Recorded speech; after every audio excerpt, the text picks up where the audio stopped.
எல்லாருக்கும் வணக்கம். மீண்டும் மெய்ப்பொருள் காண்க தளத்திற்கு எல்லாரையும் நான் வரவேற்கிறேங்க. இன்றைய பதிவுல நம்ம கேள்விகளை மட்டும் பார்ப்போங்க. அதைத் தொடர்ந்து என்னுடைய வாட்ச் லிஸ்ட், தென் மெயில் லிஸ்ட் அதுல ஒரு சில அப்டேட்ஸ் எல்லாம் இருக்கு. அதெல்லாம் பத்தி கொஞ்சம் டிஸ்கஸ் பண்ணுவோங்க. ஃபர்ஸ்ட் 3M இந்தியா அப்படின்ற நிறுவனத்தை பத்தி கேட்டிருக்கிறாங்க. கம்பெனியை பொறுத்த வரைக்கும் பெர்ஃபார்மன்ஸ் சூப்பரா இருக்குங்க. டெட் கிடையாது. ஸோ முற்காலங்களில் லோயர் வேல்யூவேஷன்ல உள்ள போனவங்க தொடர்ந்து ஹோல்ட் பண்ணலாம். பட் இப்போதைக்கு அது காஸ்ட்லியா இருக்குங்க. அடுத்து ரெயின் இண்டஸ்ட்ரீஸ் பத்தி ஒரு நண்பர் வந்து எழுதியிருக்கிறாங்க. லாஸ்ட் 3 இயர்ஸா ரெவன்யூ ஃபால் தொடர்ந்து இருக்குங்க. ஸோ பெர்ஃபார்மன்ஸ் ஒழுங்கா காட்டல அப்படின்னா மார்க்கெட் வந்து அதுக்கு ரியாக்ட் ஆகும். ஸோ அதனால கீழே இறங்கி இருக்கும். என்னதான் புக் வேல்யூக்கு கீழே இருந்தாலும் share price debt to equity 1.18 இருக்குங்க. ஒரு ஸ்மால் கேப் கம்பெனி தான். ஸ்மால் கேப் கம்பெனிக்கு டெட் இவ்வளோ டெட் வந்து நான் அதை ரிஸ்காக தான் பார்ப்பேன். அடுத்து ரேவதி எக்யூப்மெண்ட்ஸ் அப்படின்னு நிறுவனத்தை பத்தி எழுதியிருக்கிறாங்க. ட்ரேடிங் பிசினஸ் மாதிரி தெரியுதுங்க. நான் பெரும்பாலும் ட்ரேடிங் பிசினஸை பார்க்கறது இல்லை. நண்பர் வந்து இதுக்கு வேல்யூவேஷன் எப்படி இருக்கு அப்படின்னு சொல்லி கேட்டிருக்கிறாங்க. ஸ்மால் கேப் பிசினஸ் தான். த்ரெஷோல்டை விட கம்மிங்க. அதாவது 30 டைம்ஸ் ஏர்னிங்ஸை விட கம்மி. 22 or 23 டைம்ஸ் ஏர்னிங்ஸ் இருக்கு. பிரைஸ் டு புக் 2.5 இருக்குங்க. பட் டெட் டு equity அப்படின்றது 0.29 பக்கமா இருக்கு. ஒரு ஸ்மால் சைஸ் ட்ரேடிங் கம்பெனிக்கு டெட் இருக்கிறத பத்தி பிரச்சனை இல்லைங்க. பட் வேல்யூவேஷன் கொஞ்சம் ஜாஸ்தி, 20க்கு கீழே இருக்கலாம். அடுத்து ராதிகா ஜுவல் டெக் அப்படின்னு நிறுவனத்தை பத்தி எழுதிருக்காங்க. வேல்யூவேஷன் நல்லா இருக்குங்க. அதாவது 16 டைம்ஸ் தான் ஏர்னிங்ஸ். தென் டெட் டு equityயும் 0.13 தான். பட் நம்ம கவனிக்க வேண்டியது என்னன்னா ரீசெண்ட் குவார்டர்ஸ்ல ப்ரொமோட்டர்ஸ் வந்து ஸ்டேக் சேல் பண்ணியிருக்கிறாங்க. அதாவது ஸ்டேக் சேல்னா லீகல் ஹையர்ஸ்க்கு ஷேர்ஸை டிரான்ஸ்ஃபர் பண்ண மாதிரி தெரியுதுங்க. அதனால ப்ரொமோட்டர்ஸோட ஹோல்டிங்ஸ் குறைஞ்ச மாதிரி நம்மளுக்கு தெரியுது. லாஸ்ட் 1 இயர்ல 30% இறங்கி இருக்குங்க. நல்ல வேல்யூவேஷன்ல தான் இருக்கு ராதிகா ஜுவல் டெக். அடுத்த ஒரு நண்பர் வந்து கேஎன்ஆர் கன்ஸ்ட்ரக்ஷன்ஸ் பத்தி எழுதியிருக்காங்க. கேஎன்ஆர் கன்ஸ்ட்ரக்ஷன்ஸ் பத்தி நம்ம 8 to 10 மந்த்ஸா பார்த்துட்டு இருக்கோங்க. அது 300ல இருந்து இருக்கிறப்ப நம்ம நோன்னு சொல்லிட்டே இருக்கோம். இன்னைக்கு நண்பர் கேட்டிருக்கிறாரு. நல்ல காலம் பிறந்திருக்குங்க கேஎன்ஆர் கன்ஸ்ட்ரக்ஷன்ஸ் பொறுத்த வரைக்கும். நம்மள மாதிரி கன்சிடரேஷன்ஸ்க்கு, அதாவது பிரைஸ் டு புக் 2 விட அதிகமா இருந்தது முற்காலங்கள்ல, இப்போ புக் வேல்யூக்கு ரொம்ப பக்கமா வந்திருக்கு. தென் இன்னொரு பாசிட்டிவ் நோட் என்ன அப்படின்னா எஃப்ஐஐஸ் ஸ்டேக்கை கூட்டியிருக்காங்க. லாஸ்ட் 3 குவார்ட்டர்ஸாவே கூட்டியிருக்காங்க. கன்ஸ்ட்ரக்ஷன் பிசினஸ்ல கடன் இருக்கிறது சகஜம் தாங்க. 0.41 இருக்கு debt to equity. Book value 160ங்க. ஸோ புக் வேல்யூக்கு கீழேயே வர்றதுக்கான வாய்ப்புகள் இருக்கிற மாதிரி தெரியுது.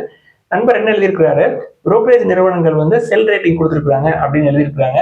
ஸோ நல்லதுதான். எல்லாம் வித்துட்டு போனாங்கன்னா புக் வேல்யூக்கு கீழே வந்தது அப்படின்னா உங்களுக்கு விருப்பம் இருந்தால் இதை பார்க்கலாம். அடுத்து பேங்கிங் செக்டரை பொறுத்த வரைக்கும் உங்களோட ஃபோக்கஸ் இப்போ எங்க சார் இருக்கு அப்படின்னு சொல்லி கேட்குறாங்க. என்னுடைய ஃபோக்கஸ் வந்து இண்டஸ்இண்ட் பேங்க்ல தாங்க இருக்கு. அதாவது 588 வரைக்கும் வரலாம் அப்படின்னு சொல்லி புரோக்கரேஜ் நிறுவனங்கள் சொல்லியிருக்கிறாங்க. ஸோ நான் அந்த நிலைமைக்கு வருமா அப்படின்னு சொல்லி வெயிட் பண்ணிட்டு இருக்கேன். அடுத்து ஹரிஓம் பைப்ஸ் நிறுவனத்தை பத்தி கேட்டிருக்காங்க. கம்பெனிக்கு டெட் டு equity ரொம்ப அதிகங்க. 0.70 இருக்கு. ஒரு ஸ்மால் கேப் கம்பெனிங்க. 1500 crore ஸ்மால் கேப் கம்பெனி. இவ்வளோ டெட் இருக்குங்க. பிளஸ் நீங்க வந்து ஒரு ஷேருக்காக ஒரு 500 ரூபா வரைக்கும் ஸ்பெண்ட் பண்ண வேண்டி இருக்குங்க. ஸோ இவ்வளவு பணத்தை கொடுத்து இவ்வளவு டெட் இருக்கிற கம்பெனியை கன்சிடர் பண்றதுனால நமக்கு என்ன பெனிஃபிட் கிடைக்கும் அப்படின்றதாங்க கேள்வி. அடுத்து பிஇபிஎல் நிறுவனத்தை பத்தி எழுதியிருக்கிறாங்க. கெமிக்கல் பிசினஸ் மாதிரி தெரியுதுங்க. Company almost dead free. கம்பெனியோட பிசினஸ் கெமிக்கல் பிசினஸ் எடுத்துக்கிட்டோம்னா மார்ச் 2021ல ஒரு 320 கோடி ரூபாய்க்கு பக்கமா ப்ராஃபிட் பண்ணிருக்காங்க. 5 இயர்ஸ்க்கு அப்புறம் இப்போ மார்ச் 2025 எடுத்துக்கிட்டோம் அப்படின்னா ஒரு 178 கோடியா ப்ராஃபிட்ஸ் வந்து குறைஞ்சிருக்குங்க. ஸோ ப்ராஃபிட்ஸ் தொடர்ந்து ஃபிளாட்டா இருக்கு, தென் குறைஞ்சிருக்கு. அதனால ஷேர் பிரைஸை அடிச்சிருப்பாங்க. பெர்ஃபார்மன்ஸ் ஃபிளாட்டா இருக்குங்க லாஸ்ட் 5 இயர்ஸ்ல. கம்பெனியோட வேல்யூவேஷன்ஸ் பார்த்தோம்னா பெர்ஃபார்மன்ஸ் குறைஞ்சதுனால ஷேர் பிரைஸ் அடிச்சிருப்பாங்க. அதனால வேல்யூவேஷன் நல்ல வேல்யூவேஷன்ல இருக்கிற மாதிரி தெரியுதுங்க. பிரைஸ் டு புக் 2.46ல இருக்கு. பிரைஸ் டு ஏர்னிங்ஸ் வந்து 15 டைம்ஸ் தான் ஏர்னிங்ஸ் இருக்கு. Dead free business. பட் கெமிக்கல்ஸை பொறுத்த வரைக்கும் நான் டாடா கெமிக்கல்ஸை மட்டும்தான் பார்க்குறேன். இப்போ 1000க்கு மேலெல்லாம் போயிட்டு இப்போ மறுபடியும் புக் வேல்யூக்கு க்ளோஸாக வர்ற மாதிரி தெரியுது. ஸோ டாடா கெமிக்கல்ஸை நம்ம பார்க்குறதுல ஒரு அட்வான்டேஜ் என்ன அப்படின்னா அவங்க டாடா சன்ஸ்ல ஒரு 2.5% பக்கமாக ஸ்டேக் வச்சிருக்கிற மாதிரி தெரியுது. ஸோ 2 அட்வான்டேஜ் இருக்குங்க. அடுத்த ஐநாக்ஸ் கிரீன் நிறுவனத்தை பத்தி எழுதியிருக்கிறாங்க. கம்பெனி ரொம்ப ரொம்ப காஸ்ட்லியான சைட்ல இருக்கு. அதே மாதிரி ஐடியா நிறுவனத்தை பத்தி எழுதியிருக்கிறாங்க. நம்ம டெலிகம்யூனிகேஷன், தென் டெலிகம்யூனிகேஷன் எக்யூப்மெண்ட்ஸ், தென் டெலிகாம் நிறுவனங்களுக்கு ஐடி சர்வீஸ் பண்ணி கொடுக்குற கம்பெனி கூட நம்ம பார்க்க மாட்டோம். எடுத்துக்காட்டுக்கு டன்லா பிளாட்ஃபார்ம் போன்ற நிறுவனங்களை நம்ம தவிர்த்துருவோம். ஸோ ஐடியாவுக்கு நோ தான். அடுத்து ஆரோ கிரீன் நிறுவனத்தை பத்தி எழுதியிருக்கிறாங்க. 17 டைம்ஸ் தாங்க earnings, debt free. But performance காட்டலங்க. Company year on year profit fall இருக்கு. அதனால பயங்கரமா ஷேர் பிரைஸை அடிச்சிருக்காங்க. அடுத்த ஸ்டெரைட்ஸ் ஃபார்மா அப்படின்ற நிறுவனத்தை பத்தி கேட்டிருக்காங்க. நம்ம ஏற்கனவே டிஸ்கஸ் பண்ணிருக்கோங்க. கம்பெனியை பொறுத்த வரைக்கும் ப்ரொமோட்டர்ஸ் ஷேர்ஸை பிளஸ் பண்ணி வச்சிருப்பாங்க. In addition to that debt to equity 0.7 இருக்கும். 20 டைம்ஸ் ஏர்னிங்ஸ் இருக்கிறதுனால நல்ல வேல்யூவேஷன் இருக்கிற மாதிரி நம்ம நினைச்சுக்க வேணாங்க. இப்போ நான் வந்து கன்சிடர் பண்ணுறது ஃபார்மா பொறுத்த வரைக்கும் எல்லாமே டெட் ஃப்ரீ பிஸ்னஸ் தான். லுப்பினை தவிர, அதாவது லுப்பினுக்கு கொஞ்சம் டெட் இருக்குங்க, 0.29 இருக்கும். Cipla 23 times earnings debt free, but 52 ஹைக்கு பக்கமாக இருக்கும். டாக்டர் ரெட்டி, நாட்கோலாம் டெட் ஃப்ரீ, பட் நல்ல வேல்யூவேஷனில் லோயர் லெவல்லையே கிடைக்குது.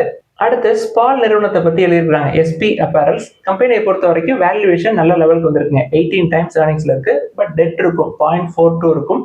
பட் இதை கம்பேர் பண்ணுறப்ப வர்தமான் டெக்ஸ்டைல்ஸ் வந்து நல்ல வேல்யூவேஷனில் இருக்கிற மாதிரி தெரியுது. ஸோ நீங்கள் பார்த்துட்டு நீங்கள் தான் டிசைட் பண்ணணும். அடுத்து ஃபெயின் நிறுவனத்தை பற்றி எழுதியிருக்கிறாங்க. கம்பெனியை பொறுத்த வரைக்கும் 24 டைம்ஸ் ஏர்னிங்ஸ்ங்க, ஒரு 5000 crore market cap company, debt free company, performance சூப்பராக இருக்குங்க, ஆட்டோ ஆக்சிலரி பிஸ்னஸ். ரீசன்ட் குவார்ட்டர்ஸ்ல ப்ரொமோட்டர்ஸ் வந்து ஸ்டேக் சேல் பண்ணிருக்கிற மாதிரி தெரியுது. பட் ப்ராப்ளம் ஒன்றும் கிடையாது, அது எனக்கு உறுதியாக தெரியுதுங்க. ஏன்னா கேபெக்ஸ் எடுக்கிற மாதிரி தெரியுது. ஸோ ஸ்டேக் சேல் பண்ணி ஃபர்தராக கம்பெனியில் இன்வெஸ்ட் பண்ணுற மாதிரி செய்திகள் கிடைச்சிருந்தது. ஸோ முற்காலங்களில் கன்சிடர் பண்ணவங்க தொடர்ந்து வச்சுக்கலாம், பத்திரமா நல்ல பெர்ஃபார்மன்ஸ் காட்டுறாங்க. பட் 5000 crore மார்க்கெட் கேப்க்கு 24 டைம்ஸ் ஏர்னிங்ஸ் வந்து நான் கன்சிடர் பண்ணுற லெவலில் இருக்காது. அடுத்து இந்தியன் ஹோட்டல்ஸ் பற்றி எழுதியிருக்கிறாங்க. இந்தியன் ஹோட்டல்ஸ் ரொம்ப ரொம்ப காஸ்ட்லியான சைடில் இருக்குங்க, அது வந்து எனக்கு சரி வராது. ஹாஸ்பிட்டாலிட்டி செக்டர் வேணும்னா ஐடிசி ஹோட்டல்ஸை பார்க்கலாம். டைரக்டா ஐடிசி ஹோட்டல்ஸை பார்க்காம ஐடிசி லிமிடெட் வழியா ஐடிசி ஹோட்டல்ஸை பார்க்கறது சிறந்தது. ஏன்னா ஐடிசி ஹோட்டல்ஸ்ல ஒரு 40% வந்து ஐடிசி லிமிடெட் தான் வச்சிருக்காங்க. தென் கேபிஐடி பத்தி எழுதியிருக்கிறாங்க. நம்ம ஒரு 3 or 4 days முன்னாடி நண்பர் ஹமீத் அவர்கள் கூட கேட்டிருந்தாரு, நம்ம டிஸ்கஸ் பண்ணியிருந்தாங்க. கேபிஐடி நல்ல வேல்யூவேஷன்ல கிடைக்கிறதுக்கு வாய்ப்பு கண்டிப்பா கிடைக்கும், வெயிட் பண்ணோம் அப்படின்னா. அடுத்த ஒரு நண்பர் வந்து எல்என்டி பத்தி எழுதியிருக்கிறாரு. சார் எல்என்டி வந்து 32 or 33 டைம்ஸ் ஏர்னிங்ஸ் இருக்கு, த்ரெஷோல்டோட அதிகமா இருக்கு, பட் கன்சிடரபிள் ரேஞ்ச் அப்படின்னு சொல்றீங்களே அப்படின்னு எழுதியிருக்கிறாருங்க. இப்போ எடுத்துக்காட்டுக்கு ஒரு ஸ்மால் கேப் நிறுவனம் கேஎன்ஆர் கன்ஸ்ட்ரக்ஷனோட கம்பேர் பண்ணோம் அப்படின்னா, கேஎன்ஆருக்கு பின்னாடி இருக்கிற பிசினஸ் அப்படின்றது கம்ப்ளீட்லி டிஃப்ரெண்ட்ங்க when compare with L&T. L&T எடுத்துக்கிட்டோம்னா 2 ஐடி பிசினஸ், தென் பல வெர்டிகல்ஸ் இருக்குங்க, space, defence, renewables, equipments, finance அப்படின்னு சொல்லிட்டு பல இடத்துல இருந்து இன்கம் வருது. தென் எல்என்டியை பொறுத்த வரைக்கும் அவங்களோட 50% ஆஃப் ஆர்டர்ஸ் வந்து அப்ராட்லேயே இருக்குங்க, ஸ்ட்ராங்கான ஆர்டர்ஸ் இருக்கு. ஸோ 33 or 32 டைம்ஸ் ஏர்னிங்ஸ் அப்படின்றது கன்சிடரபிள் ரேஞ்ச் தான் எல்என்டியை பொறுத்த வரைக்கும். அடுத்து கோலாப் பிளாட்ஃபார்ம் அப்படின்ற நிறுவனத்தை பற்றி எழுதியிருக்கிறாங்க. கம்பெனி என்ன பண்ணுறாங்கன்னு எனக்கு புரியலைங்க. ப்ராஃபிட் வந்து 0 crore-லேருந்து 1 crore கூடி இருக்கு. பல மடங்கு எனக்கு லாபம் கிடைச்சிருக்கு சார், என்ன பண்ணுறது அப்படின்னு சொல்லி கேட்குறாங்க. கம்பெனி வந்து என்ன பண்ணுறாங்க அப்படின்னே தெரியாமல் உள்ளே போனோம் அப்படின்னா இந்த மாதிரி குழப்பங்கள் வருங்க. ஸோ உங்களுக்கு நல்ல ப்ராஃபிட்ல இருக்கு அப்படின்னா, உங்களுக்கு அதை கொடுக்கறதுக்கும் மனசு இல்லை, ப்ராஃபிட் போயிருமே அப்படின்ற பயமும் இருக்கு அப்படின்னா, ப்ராஃபிட் போர்ஷனை மட்டும் வச்சுக்கிட்டு மிச்சத்தை வேற அண்டர் வேல்யூ ஸ்டாக்ஸா பார்த்து நீங்க கன்சிடர் பண்ணலாம். அடுத்து சர்லா ஃபைபர்ஸ் அப்படின்ற நிறுவனத்தை பத்தி எழுதியிருக்கிறாங்க. டெக்ஸ்டைல் பிசினஸ் மாதிரி தெரியுதுங்க. கம்பெனிக்கு டெட் டு ஈக்விட்டி 0.35 இருக்கு. பெர்ஃபார்மன்ஸ் வந்து லாஸ்ட் 5 இயரா ஃபிளாட்டா தாங்க இருக்கு, அப்ஸ் அண்ட் டவுன்ஸா கொஞ்சம் ஃபிளாட்டா தான் இருக்கு. கம்பெனிக்கு 13 டைம்ஸ் ஏர்னிங்ஸ் இருக்குங்க. நல்ல வேல்யூவேஷன்ல இருக்கிற மாதிரி தான் கண்டுபிடிச்சிருக்கீங்க. பட் டெக்ஸ்டைல் செக்டரை பொறுத்த வரைக்கும் ரொம்ப ப்ரெஷர்ல தாங்க இருக்கு. ஸோ ஸ்பால்க்கு என்ன சொன்னோமோ அதே தான் சர்லா ஃபைபருக்கும் சொல்றோம். வர்தமான் டெக்ஸ்டைல்ஸ் இது 2 விட சீப்பா நல்ல வேல்யூவேஷன்ல இருக்கிற மாதிரி தெரியுது. அடுத்து பால்மர் லாரி இன்வெஸ்ட்மெண்ட்ஸ் பத்தி ஒரு நண்பர் வந்து எழுதியிருக்கிறாங்க. உங்கள்கிட்ட இருக்கு அப்படின்னா நீங்க பத்திரமா வச்சுக்கலாங்க. அடுத்து ஆர்பிஎல் பேங்க், எஸ் பேங்க் போன்ற நிறுவனங்களை வந்து லாங் டேர்முக்கு பார்க்கலாமா அப்படின்னு சொல்லி கேட்டிருக்காங்க. அதாவது ஆர்பிஎல்லை பொறுத்த வரைக்கும் எமிரேட்ஸ் வந்து ஒரு 26,000 crore பக்கமா இன்வெஸ்ட் பண்ணி 60% ஸ்டேக் எடுக்கிறாங்க. தென் எஸ் பேங்க்ல எஸ்எம்பிசி வந்து ஒரு 24.2% ஸ்டேக் எடுத்துருக்காங்க. ஸோ இப்போ நம்ம உள்ள போலாமா லாங் டேர்முக்கு அப்படின்னு சொல்லி கேட்டிருக்கிறாங்க.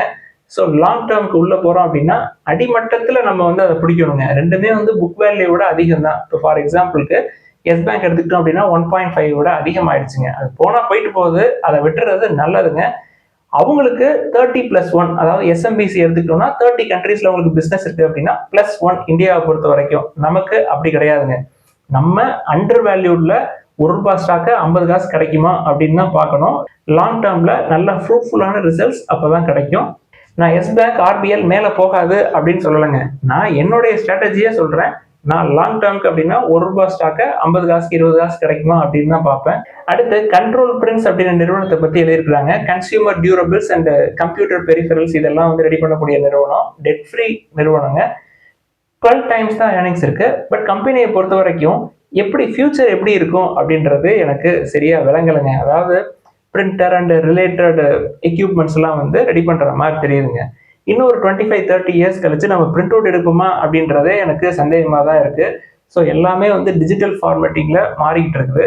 ஸோ இந்த மாதிரி ஃபியூச்சர் எப்படி இருக்கும் அப்படின்னு தெரியாத பிஸ்னஸ்குள்ள போறத நான் எப்பொழுதுமே தவிர்த்துருவேன். நம்ம பேப்பர் செக்டாரையே அதுக்கு தான் ஒதுக்கி வச்சிருக்கிறோம்.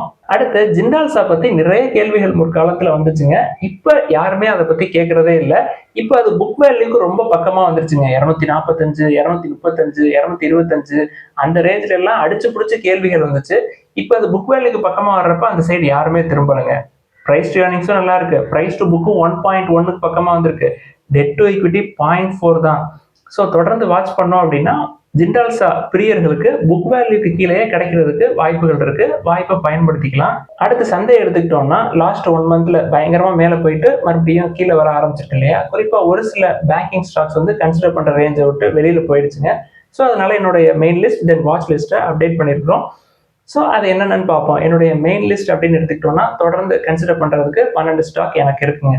குறிப்பா சொல்லணும் அப்படின்னா doctor Reddy's lab, Hero motor corp, IndusInd bank, ITC, then Karnataka bank, Natco, Petronet LNG, Spandana Sphoorty, Tamil Nadu mercantile bank, Tata chemicals, Tata motors, Wipro.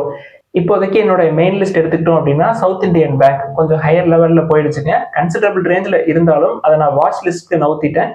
அதுக்கு பதிலாக வாட்ச் லிஸ்ட்ல இருந்து டாடா கெமிக்கல்ஸை உள்ள கொண்டு வந்திருக்கேங்க. டாடா கெமிக்கல்ஸை பொறுத்த வரைக்கும் எஃப்ஐஐஸ் அவங்களோட ஸ்டேக்கை கூட்டிட்டு இருக்காங்க. புக் வேல்யூக்கு ரொம்ப நியரா வர்ற மாதிரி தெரியுது. ஸோ மிஸ் பண்ணவங்களுக்கு மறுபடியும் ஒரு ஆப்பர்ச்சுனிட்டி கிடைச்சிருக்குங்க டாடா கெமிக்கல்ஸை பொறுத்த வரைக்கும்.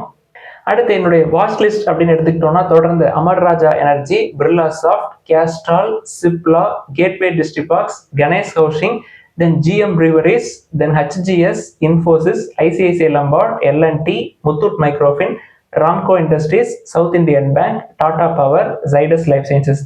இந்த 16மே என்னுடைய வாட்ச் லிஸ்ட்ல இருக்குங்க. நான் எப்பொழுதுமே வாட்ச் லிஸ்ட்டும் சரி மெயின் லிஸ்ட்டும் சரி ரெண்டுமே ப்ரைஸ் கீழே இறங்குறப்ப பார்ப்பேன். பட் வாட்ச் லிஸ்ட் கம்பேர் பண்றப்ப மெயின் லிஸ்ட் ரொம்ப ரொம்ப கன்சர்வேட்டிவ், ரொம்ப ரொம்ப டிஃபென்சிவா இருக்கும், ரொம்ப நல்ல வேல்யூவேஷன்லயும் இருக்குங்க. இது போக ஒரு 125+ ஸ்டாக்ஸ் வந்து வெயிட் அண்ட் வாட்ச் லிஸ்ட்லயும் இருக்கு. வாட்ஸ்அப் சேனல்ல அதை நான் அப்டேட் பண்றேன். வேணும்னா அதை நீங்க பார்த்துக்கலாம். அதுலயும் நல்ல வேல்யூவேஷன்ல நிறைய இருக்குங்க. பட் அதுல நான் பெருசா ஈடுபாடு காட்டுறது இல்லை. குறிப்பா வெயிட் அண்ட் வாட்ச்ல எடுத்து பார்த்தோம்னா Repco home finance, Aditya Birla fashion, PC jewellers, then Taj GVK, EIH, Tejas network, then Jyothy labs 31 times ரன்னிங்ஸ்ல இருக்கு, Vardhman textiles, Surya small finance bank, Rolex rings, LIC housing finance, Hindalco, Escorts, coal India, Ashok Leyland, KSC limited. இது எல்லாமே வந்து வெயிட் அண்ட் வாட்சா இருந்தாலும் நல்ல வேல்யூவேஷன்ல தான் இருக்கு. சரி சார், நல்ல வேல்யூவேஷன்ல இருந்தாலும் இதெல்லாம் ஏன் நீங்க பாக்குறது இல்லை அப்படின்னா இந்த பங்குகள்ல எல்லாம் எனக்கு பெருசா ஈடுபாடு கிடையாதுங்க. இப்ப குறிப்பா டெக்ஸ்டைல்ஸ் முற்காலங்கள்ல நிறைய கன்சிடர் பண்ணிருக்கேங்க. பட் இப்ப டெக்ஸ்டைல் சைடு நான் பெருசா போறதே இல்லை. அதே மாதிரி ஜோதி லேப்ஸ் 31 டைம்ஸ் தான் ஏர்னிங்ஸ் இருந்தாலும் அந்த 12,000 13,000 crore மார்க்கெட் கேப் கம்பேர் பண்றப்ப நான் ஐடிசியே நல்ல இன்வெஸ்ட்மெண்ட்ஸா இருக்கும் அப்படின்னு பாக்குறேன். அதனால தனிப்பட்ட முறையில நான் ஜோதி லேப்ஸை கன்சிடர் பண்றது இல்லைங்க. அதே மாதிரி தாங்க தேஜாஸ் நெட்வொர்க்கும் நல்ல பேக்கப் இருக்கு. பட் பர்சனலா நான் தான் நெட்வொர்க் டெலிகம்யூனிகேஷன் சைடு போறதில்லை. அதே மாதிரி சூர்யா ஸ்மால் ஃபைனான்ஸ் பேங்க் நல்ல ப்ரொமோட்டர்ஸ் தான். பட் நான் ஸ்மால் ஃபைனான்ஸ் பேங்கை கன்சிடர் பண்றது இல்லை அப்படின்னு நான் ஒதுக்கி வச்சுட்டேங்க. என்ன காரணம்? மைக்ரோ ஃபைனான்ஸ்னா மைக்ரோ ஃபைனான்ஸ் ஸ்டாக், பேங்கிங்னா பேங்கிங்க்கு ஸ்டாக், அவ்வளவுதான். இதுல திருப்பி small finance bank, housing finance நான் தனியா கன்சிடர் பண்றது இல்லை. இப்போ எல்ஐசி ஹவுசிங் ஃபைனான்ஸ், பிஎன்பி, கேன்ஃபின்லாம் நல்ல வேல்யூவேஷன்ல தான் இருக்கு. பட் ஐடிஎஃப்சி ஃபர்ஸ்ட் பேங்க் என்ன ஹவுசிங் லோன் எதுவுமே கொடுக்கறது இல்லையா என்ன? South Indian bank housing loan கொடுக்கறது இல்லையா என்ன? ஸோ அவங்களே ஹவுசிங் லோன் எல்லாம் கொடுக்குறாங்க. ஸோ தனியா நான் புதுசா எல்ஐசியோ இல்லை பிஎன்பி ஹவுசிங்கோ ஆட் பண்ண நான் விருப்பப்படலை. அதனாலதான் இதெல்லாம் என்னுடைய வாட்ச் லிஸ்ட்ல மெயின் லிஸ்ட்ல ஆட் பண்ணல. குறிப்பா வெயிட் அண்ட் வாட்ச் லிஸ்ட் எடுத்துக்கிட்டோம்னா வேல்யூவேஷன்ஸ் கொஞ்சம் அதிகமா இருக்கும். தென் அந்த செக்டார்ஸ் வந்து கொஞ்சம் ஸ்ட்ரெஸ்டா இருக்குங்க, அவ்வளவுதான். மற்றபடி அதுல உள்ள போனா ஒன்றும் கிடைக்காது அப்படின்லாம் கிடையாது. ஸோ நீங்களும் வந்து கொஞ்சம் ஸ்டடி பண்ணுங்க வெயிட் அண்ட் வாட்ச்ல இருக்கிறத. உங்களுக்கு எது பிடிச்சிருக்கோ அதை நீங்க பாருங்க. குறிப்பா நம்மகிட்ட வரக்கூடிய கேள்விகள் அதிகமா எப்படி வருது அப்படின்னா இப்ப சமீபத்துல லாங் டேர்ம் இன்வெஸ்ட்மெண்ட்ஸ் அப்படின்னு சொல்லி கேட்குறீங்க. உண்மையிலே மகிழ்ச்சி தாங்க. பட் லாங் டேர்ம் இன்வெஸ்ட்மெண்ட்ஸ்க்காக எந்த ஸ்டாக்கை பிக் பண்ணணும் அப்படின்றது ரொம்ப முக்கியங்க. நம்மள்ட்ட வரக்கூடிய கேள்விகள்ல ஹையர் வேல்யூவேஷன் ஸ்டாக்கை எடுத்துக்கிட்டு லாங் டேர்முக்கு போகலாமா அப்படின்னு சொல்லி கேட்குறாங்க. ஸோ ஹையர் வேல்யூவேஷன்ல போறப்ப லாங் டேர்ம்ல உங்களுக்கு ரிட்டர்ன்ஸ் நல்லா கிடைக்காதுங்க. ஓரளவுக்கு கிடைக்கணும், கிடைக்கவே கிடைக்காதுன்னு சொல்லலை. இப்போ எடுத்துக்காட்டுக்கு இண்டஸ்இண்ட் பேங்க் எடுத்துக்கோமே, புக் வேல்யூ வந்து ஒரு 840 இருக்கு. இப்ப புரோக்கரேஜ் நிறுவனங்கள் என்ன சொல்றாங்க, அது 550 வரைக்கும் வர்றதுக்கு வாய்ப்பு இருக்கு அப்படின்னு சொல்றாங்க. ஒரு எடுத்துக்காட்டுக்கு 500க்கு வருதுன்னு வச்சுக்கோமே. 500க்கு வர்றப்ப நம்ம அந்த வாய்ப்பை கரெக்டா பயன்படுத்திக்கிட்டோம் அப்படின்னா இண்டஸ்இண்ட் பேங்கோட ஆல் டைம் ஹை அப்படின்றது 2000. என்னைக்காவது ஒரு நாள் அங்க போக தான் போகுது. ஸோ 500ல இருந்து உங்களுக்கு 3 to 4 டைம்ஸ் கிடைக்கிறதுக்கு வாய்ப்பு கிடைக்கும். ஸோ இந்த மாதிரி அட்வான்டேஜ் வந்து உங்களுக்கு தங்கத்துல கூட கிடைக்காதுங்க. 3 டைம்ஸ் 4 டைம்ஸ் வந்து ஒரு 2 to 3 இயர்ஸ்ல தங்கம் அவ்வளோலாம் மேலே போகாது. தங்கம் எடுத்துக்கிட்டீங்கன்னாலும் பயங்கரமா ரேலி ஆயிருக்குங்க. முக்கியமா யுஎஸ் சைனா ட்ரேட் டென்ஷன் தான் அதுக்கு முக்கியமான காரணம். தென் யுக்ரைன் ரஷ்யா வார் ஒரு காரணம். தென் மிடில் ஈஸ்ட்ல ஒரு டென்ஷன். நீங்க ட்ரம்ப் அவர்கள் பதவிக்கு வர்றதுக்கு முன்னாடி நடந்ததை பாருங்க. இப்ப இவங்க 3 பேருமா இன்னொரு 50-100 வருஷத்துக்கு அப்படியே இருக்க போறாங்க. மறுபடியும் பாரக் ஒபாமா மாதிரி யாராவது ஒருத்தர் வரலாம். ஸோ போரே விரும்பாத ஆட்கள் கூட தலைமை பொறுப்புக்கு வரலாம். மேபி இன்னொரு 10 வருஷம் கழிச்சு கூட வரலாம். அன்னைக்கு தங்கத்தோட நிலைப்பாடை நீங்க யோசிச்சு பாருங்க. ஸோ ரேலி ஆனது வந்து பல ஆண்டுகளுக்கு ஃபிளாட்டா இருக்கிறதுக்கான வாய்ப்புகளும் இருக்குங்க. மேபி அதுக்கு இன்னொரு 2 to 5 இயர்ஸ் கூட ஆகலாம். பட் ஸ்டாக்ஸ் வந்து அப்படி கிடையாதுங்க. கம்பெனி தொடர்ந்து எக்ஸ்பேண்ட் பண்ணிக்கிட்டே இருப்பாங்க அவங்களோட பிஸ்னஸ். அந்த மாதிரி பிஸ்னஸா பார்த்து நம்ம எடுத்தோம் அப்படின்னா வருஷம் ஒரு 15% நம்ம தொடர்ந்து க்ரோ ஆகிட்டே இருக்கலாம். ஸோ தங்கத்துக்கு அந்த அட்வான்டேஜ் எல்லாம் இருக்காது.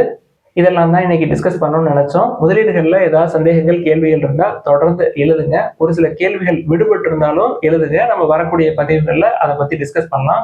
எல்லாருக்கும் நன்றி.